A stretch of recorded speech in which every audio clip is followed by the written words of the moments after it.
Anak-anak dipersilakan berdiri.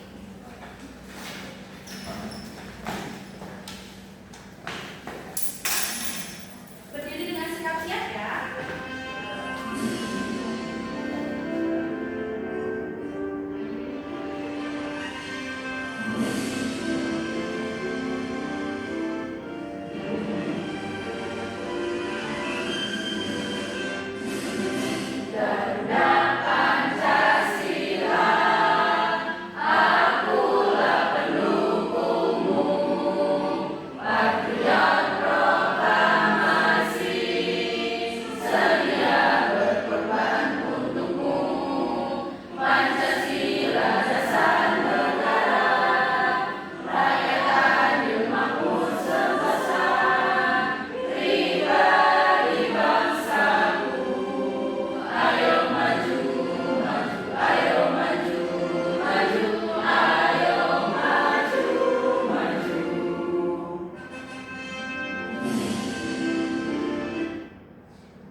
Baik, sebelum kita mulai belajar, karena tadi kita sudah pembiasaan, kita lanjut ke berdoa. Untuk ketua kelas bisa dipersilakan melakukan yang berdoa. Baik Bu, kita siap berdoa. Berdoa selesai. Sebelum lanjut, Ibu mau mengecek kehadiran kalian. Coba temannya dilihat kanan kiri apakah ada yang tidak berangkat.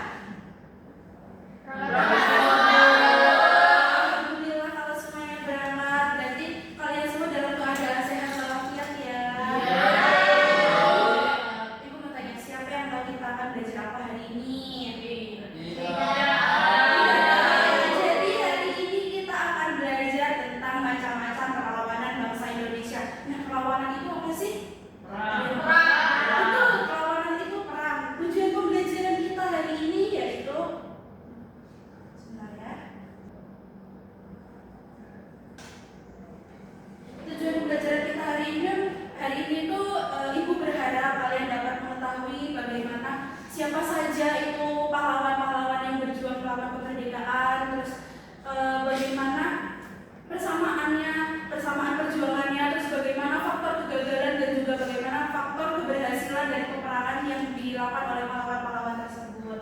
Nah, kita langsung masuk saja ke materinya. Bukunya bisa dipersiapkan ya anak-anak. Nanti bisa kalian catat hal-hal yang menurut kalian penting. Yang kita akan pelajari hari ini yaitu mengenai macam-macam perlawanan bangsa Indonesia.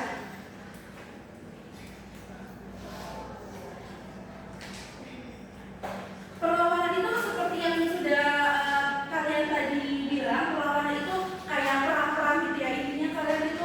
Intinya itu para pahlawan itu melawan untuk sebuah kemerdekaan. Nah, yang pertama itu ada perlawanan dari rakyat Jawa. Nah, perlawanan dari rakyat Jawa ini khususnya di daerah Yogyakarta ya. Ibu akan menemukan sebuah gambar pahlawan yang melawan perang di Jawa. Ada yang tahu? Ini siapa?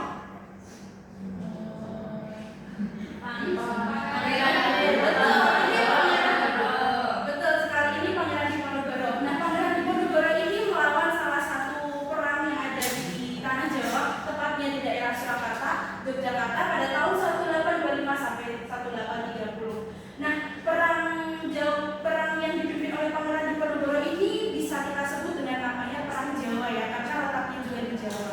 Terus konflik apa sih yang mendasari dari Perang Jawa ini? Konflik ini terjadi karena adanya pihak Belanda yang melakukan sebuah aturan atau kebijakan-kebijakan yang menurut rakyat Indonesia itu sangat menyengsarakan rakyat Indonesia. Kayak misalkan ada sistem tanah paksa, terus ada pajak yang dinaikkan, itu kan sangat meresahkan bagi rakyat Indonesia ya. Lanjut, kita ke perlawanan di tanah Sumatera. Ada yang tahu di tanah Sumatera siapa pahlawannya? Nggak tahu ya? Kalau sudah lihat gambar ini ada yang tahu? Nah, siapa yang tahu? Betul sekali, ini Tuanku Imam Bonjol. Nah, Tuanku Imam Bonjol ini memimpin perang di daerah Sumatera, tepatnya di Minangkabau, yaitu perang Padri.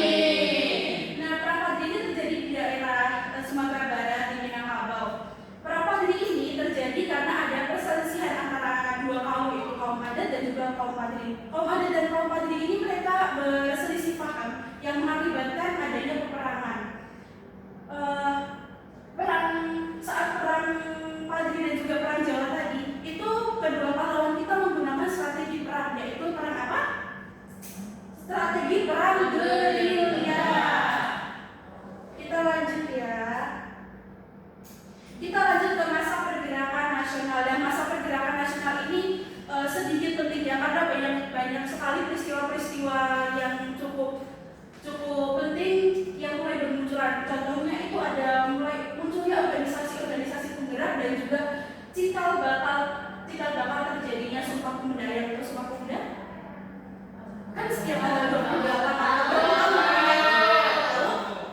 Sumpah aku muda, kami putra dan putri Indonesia mengaku beruntung pada yang satu, tanah Indonesia. Kami putra dan putri Indonesia mengaku berbangsa yang satu, bangsa Indonesia. Kami putra dan putri Indonesia menjunjung bahasa persatuan bahasa Indonesia. Baik, terima kasih Miss Angga bisa dijawab. Miss Angga hebat, dia sudah berani maju untuk membacakan tes Sumpah Pemuda. Nah, jadi tes Sumpah Pemuda ini terjadi atau terbentuk itu pada saat masa pergerakan nasional ya anak-anak. Masa pergerakan nasional ini terjadi saat setelah timbulnya ada perang Padri dan juga perang Jawa tadi ya. Nah, salah satu organisasi yang terbentuk pada saat masa pergerakan nasional itu salah satunya Budi Utomo. Selain ada Budi Utomo itu juga ada PI dan juga PKI. Bisa diperhatikan ya anak-anak. Ini contoh organisasi Budi Utomo.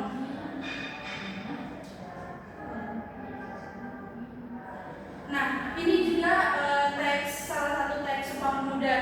Pada saat masa pergerakan nasional ini, itu selain cikal bakalnya terjadinya Sumpah Pemuda, itu juga terbentuknya lagu kebangsaan kita. Lagu kebangsaan kita apa? Indonesia Raya. Siapa pencipta lagu Indonesia Raya? W.R. Supratman. W.R. Supratman atau yang nama lengkapnya Wage Rudolf Supratman, tapi kita lebih kenal namanya menyebutnya W.R. Supratman ya. Nah, lagu kebangsaan kita itu pertama kali diperdengarkan pada saat tahun masa pergerakan nasional ini di surat kabar Sinpo. Nah, kalau dulu kan, kalau sekarang kan mungkin surat kabarnya ada Kompasiana, Detik.com. Nah, kalau pada zaman dulu itu namanya surat kabar Sinpo ya. Itu mulai diperdengarkan, diperdengarkan dan mulai dikasih tahu kepada masyarakat bahwa ini loh Indonesia sudah punya lagu kebangsaan. Lagu kebangsaannya namanya Indonesia Raya. Jadi mulai terbit gitu di kamus surat kabar Sinpo. Selanjutnya kita ke kedatangan penjajah Jepang. Tadi kan kita sudah membahas tentang kedatangan penjajah Belanda. Tadi ada apa aja? Ada perang apa saat penjajahan Belanda? Nah, perang Jawa dan perang Padri itu kan menurut kita, menurut rakyat Indonesia itu sudah cukup kejam ya. Tapi pada saat penjajahan Jepang ini itu tidak kalah kejam daripada Belanda. Nah, karena tadi sudah ada yang perang Padri dan juga perang Jawa, kita lanjut ke penjajahan Jepang. Nah, penjajahan Jepang ini mulai tanggal 1 Maret 1942. Nah, kenapa sih rakyat Jepang datang ke Indonesia? Salah satunya itu karena Indonesia itu kaya dengan masyarakatnya banyak sekali, rakyatnya banyak sekali, dan juga kita sumber daya alamnya banyak sekali. Ada minyak bumi, batu bara, dan rempah-rempah. Nah, itu menimbulkan Jepang kayak melihat, Indonesia banyak sekali nih bahan-bahan yang bisa kita gunakan untuk perang, kayak seperti rempah-rempah untuk mereka makanan, dan juga minyak bumi dan juga batu bara untuk kebutuhan perang mereka. Nah, selain ada kedatangan Jepang itu, Jepang itu menganggap bangsa Indonesia kayak mudah ditindas, jadi mereka memperlakukan kita semena-mena karena mungkin menurut mereka kasta rakyat Jepang itu lebih tinggi daripada kita rakyat Indonesia. Selain itu, pada zaman penjajahan Jepang ini muncul namanya sistem kerja paksa yang kita sebut dengan Romusa. Sekali. Bagaimana anak-anak sudah paham pelajaran kita hari ini? Coba diulangi. Tadi saat penjajahan Belanda, perang apa saja yang sudah terjadi? Siapa pemimpin perang Jawa? Saat penjajahan Jepang datang, sistem kerja apa yang dilakukan oleh penjajah Jepang? Ini kayak kalian masih semangat, tapi ibu menginginkan kalian lebih semangat lagi. Jadi kita melakukan apa? Ice breaking. Kalian bisa berdiri ya.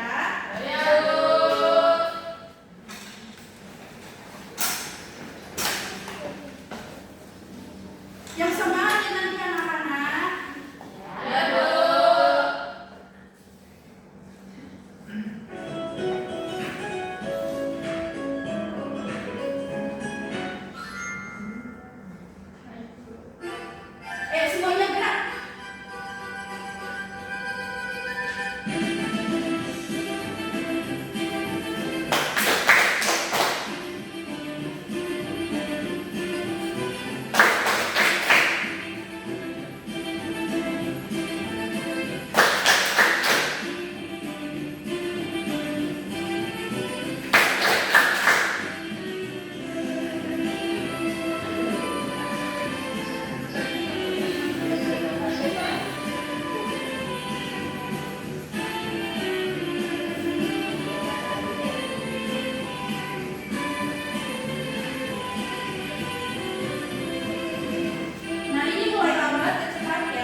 sudah Ibu jelaskan tadi di depan ya. Kalian bisa menuliskannya menggunakan bahasa kalian sendiri. Tidak usah yang ribet-ribet, kalian cukup menggunakan bahasa yang sederhana saja. Bisa dipahami?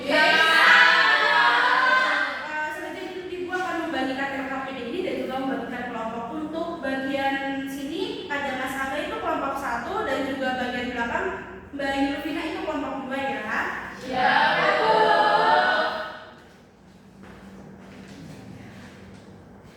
Ibu memberikan kalian waktu 5 menit cukup? Cukup. Nanti kalau kalian menemukan kesulitan saat mengerjakan bisa ditanyakan kepada Ibu ya. Ya. Selamat dikerjakan, semangat. Ya.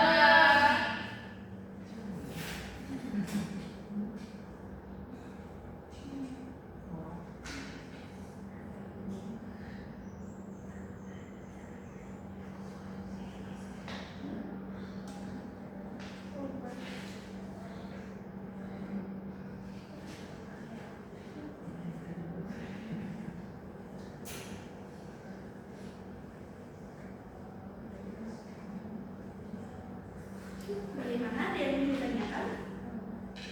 Tidak, Bu.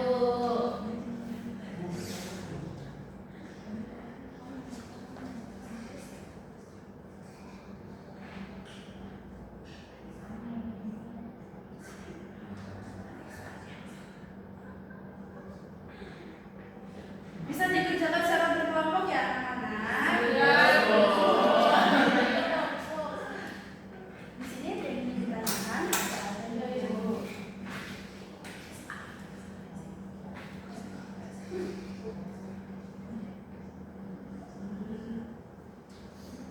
Soalnya udah langsung Udah, kalau kalian sudah memperhatikan penjelasan Ibu tadi, pasti kalian bisa mengerjakan LKPD ini dengan mudah sekali.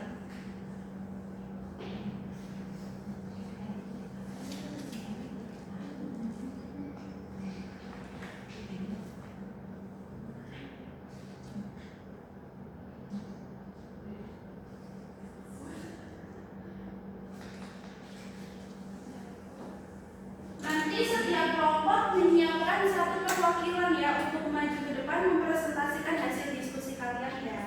Ya, Bu. Mulai ditentukan menentukan siapa yang akan mewakilkan kelompoknya untuk maju ke depan.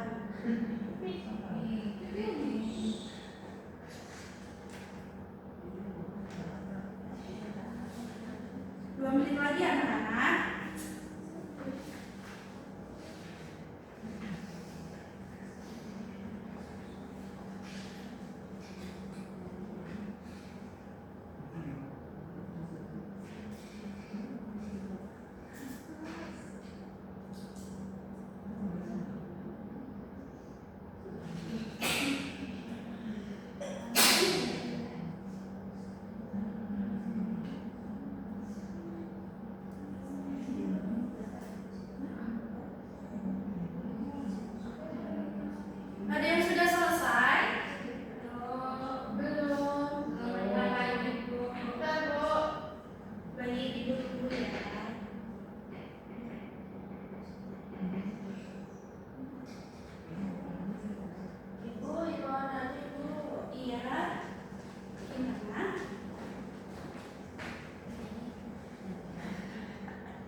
dinamakan Stelsel. Sejak masa sampai belajar Jepang itu benar rusa. Di sini tuh. Terus tempat pengasingan pertama Tuan Kui membonjol itu Cianjur. Terus singkatan dari Majelis Islam Ala Indonesia adalah MIAI. Terus yang menurun ada strategi perang yang digunakan oleh Jenderal de Kock adalah benteng Stelsel. Terus di mana Pangeran Diponegoro diasingkan itu di Makassar. Terus yang kedelapan ada perang Diponegoro dikenal juga dengan perang Jawa. Perang Padri terjadi karena pertentangan antara kaum Adat dan kaum Padri. Dan yang terakhir ada strategi perang yang digunakan oleh Tuan Kui membonjol itu ada gerilya. Betul sekali. Kita lanjut ke KPD kedua dari kelompok 1 mengambil penjelasan apa? Perang Jawa. Perang Jawa itu bisa diceritakan. Perang Jawa ini dipimpin oleh Pangeran Diponegoro. Perang ini terjadi di Surakarta dan Yogyakarta. Perang Jawa disebabkan oleh kebijakan Belanda yang dianggap merugikan rakyat Indonesia. Saat perang, Pangeran Diponegoro menggunakan strategi perang gerilya. Pada akhirnya, pasukan Pangeran Diponegoro mengalami kekalahan dan Pangeran Diponegoro diasingkan ke Makassar sampai wafat. Betul sekali. Dikasih siapa? Dikasih W, kasih O, kasih W. Wow, keren. Wow, keren. Terima kasih guys sudah mewakilkan kelompoknya untuk mempresentasikan hasil diskusi. Kita lanjut ke kelompok kedua. Siapa yang mau maju?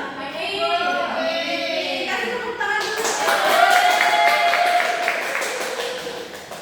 Ya, Mbak Mimi. Baik, perkenalkan aku Lupina Estapani dari kelompok 2. Jadi di sini nomor 1 pemimpin perang Jawa Pangeran Diponegoro. Yang kedua perang Padri terjadi di tanah Minangkabau. Bisa didengarkan juga kalau Yang ketiga kerja paksa dinamakan Musa. Yang keempat tempat pengasingan pertama Tuan Kui membonjol Cianjur. Yang kelima singkatan dari Majelis Islam Ala Indonesia itu MIAI atau MIAI. Yang menurut strategi perang yang digunakan Jenderal de Kock adalah benteng Stelsel. Yang ketujuh di mana Pangeran Diponegoro diasingkan itu di Makassar. Yang ke-8 perang Diponegoro dikenal juga dengan perang Jawa. Yang ke-9 perang Padri terjadi karena pertentangan antara kaum Adat dan kaum Padri. Yang ke-10 strategi perang yang digunakan oleh Tuan Kui membonjol gerilya. betul sekali. Lanjut ke KPD kedua dari kelompok 2 mengambil perang apa? Perang Padri. Perang Padri. Terus bisa dijelaskan ke teman-temannya? Jadi perang Padri itu dipimpin oleh Tuan Kui membonjol. Perang ini terjadi karena adanya pertentangan antara kaum Adat dan kaum Padri. Perang Padri terjadi di tanah Minangkabau, Sumatera Barat. Tuan Kui membonjol saat perang menggunakan strategi perang gerilya dan pada akhirnya pasukan Tuan Kui membonjol mengalami kekalahan dan akhirnya Tuan Kui membonjol ditangkap dan diasingkan ke Cianjur lalu dipindahkan ke Ambon dan terakhir dipindahkan ke Manado. Sudah Ibu. Kita kasih tepuk tangan lagi. Dikasih apa? Dikasih W, kasih O, kasih W. Wow, keren. Wow, keren.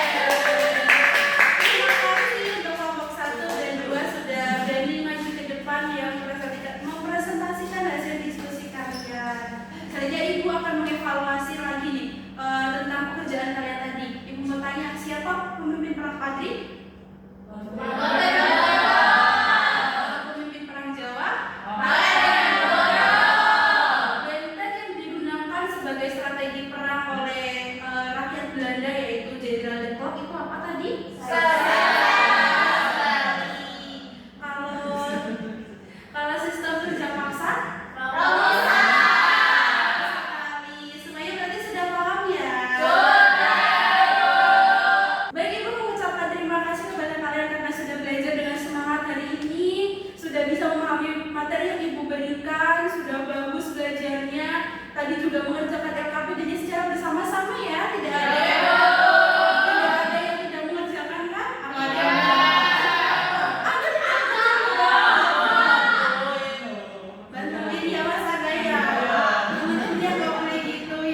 Siap.